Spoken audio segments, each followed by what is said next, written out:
તો જૂનાગઢ બેઠકના ઉમેદવારને લઈને સાંસદ રાજેશ ચુડાસમા અને હીરા સોલંકી ગાંધીનગર પહોંચ્યા હતા અને જીતુ વાઘાણી સાથે મુલાકાત બાદ બંને રવાના થયા છે। તો ગૃહમંત્રી પ્રદીપસિંહ જાડેજા હજુ પણ જીતુ વાઘાણીના નિવાસ સ્થાને જ છે।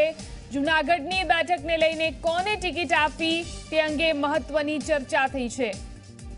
તો જૂનાગઢ બેઠકના ઉમેદવારને લઈને ચર્ચા કરવામાં આવી છે। જૂનાગઢ બેઠકના ઉમેદવારને લઈ સાંસદ રાજેશ ચુડાસમા અને હીરા સોલંકી ગાંધીનગર પહોંચ્યા હતા અને જીતુ વાઘાણી સાથે મુલાકાત બાદ હવે તેઓ બંને રવાના થયા છે। ગૃહમંત્રી પ્રદીપસિંહ જાડેજા હજુ પણ જીતુ વાઘાણીના નિવાસ સ્થાને જ છે। જૂનાગઢની બેઠકને લઈને કોને ટિકિટ આપવી તે અંગે મહત્વની ચર્ચા થઈ છે। તો જૂનાગઢના ઉમેદવારની જાહેરાત પણ હવે થઈ શકે છે।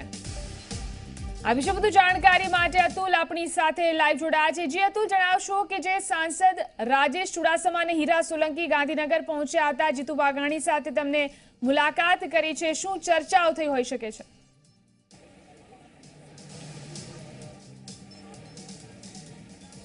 જી ઝીલન, આપને જણાવી દઉં, વહેલી સવારથી જે જૂનાગઢના સાંસદ છે રાજેશ ચુડાસમા, તેઓ ગાંધીનગર ખાતે જે એમએલએ ક્વાર્ટર છે ત્યાં પહોંચી ચૂક્યા હતા। ત્યારે જે દ્રશ્યો આપને બતાવીશ કે એમએલએ ક્વાર્ટર કે જ્યાં દેવાભાઈ માલમ કે જેઓ ધારાસભ્ય છે તેમના જે ક્વાર્ટર છે તેમના તે ખાતે ઉપસ્થિત હતા। આપ દ્રશ્યોમાં પણ જોઈ શકો છો, હાલમાં રાજેશ ચુડાસમાના જે સમર્થકો છે તે વહેલી સવારથી જ તેમના સમર્થન આપવા માટે તેઓ પોતાના જે જૂનાગઢ જે લોકસભા છે ત્યાંથી ગાંધીનગર ખાતે પહોંચી ચૂક્યા હતા। તો ક્યાંક ને ક્યાંક જે ટિકિટ કપાય તેવી શક્યતાની જે વાત ચાલી રહી છે કે રાજેશ ચુડાસમાની ટિકિટ તેમના બદલે કોઈ અન્ય દાવેદારને આપવામાં આવે, તે વાતને લઈને ક્યાંક ને ક્યાંક સમર્થકોની અંદર પણ કોઈક નારાજગી જોવા મળી રહી છે। સમર્થકો પણ રજૂઆત કરવા માટે આવ્યા છે। ત્યારે રાજેશ ચુડાસમા જે છે તે રજૂઆત કરવા માટે જીતુભાઈ વાઘાણીનું ગાંધીનગર ખાતેના નિવાસ સ્થાને પહોંચ્યા હતા, જ્યાં હીરા સોલંકી સાથે જ ગૃહપ્રધાન જે આપણા રાજ્યના ગૃહપ્રધાન પણ ત્યાં પ્રદીપસિંહ જાડેજા પણ ઉપસ્થિત રહ્યા હતા। સાથે જ જે ચર્ચા છે તે ચર્ચા થઈ હતી કે જૂનાગઢની જે બેઠક છે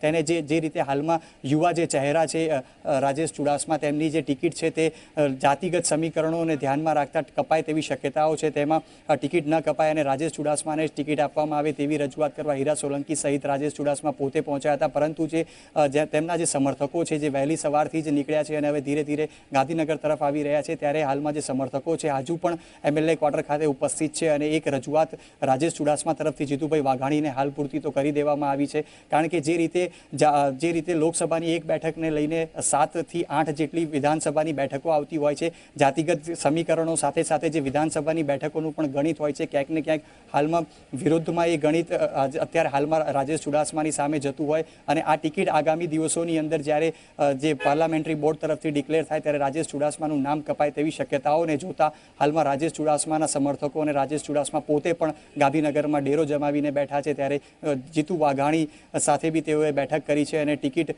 કોઈ અન્ય દાવેદારને ન મળે, પોતાને મળે તેવા પ્રયત્નો હાથ ધર્યા છે। જી બિલકુલ, આભાર અતુલ સમગ્ર જાણકારી માટે। જૂનાગઢ બેઠકને લઈને ઉમેદવાર અંગે ચર્ચા થઈ છે।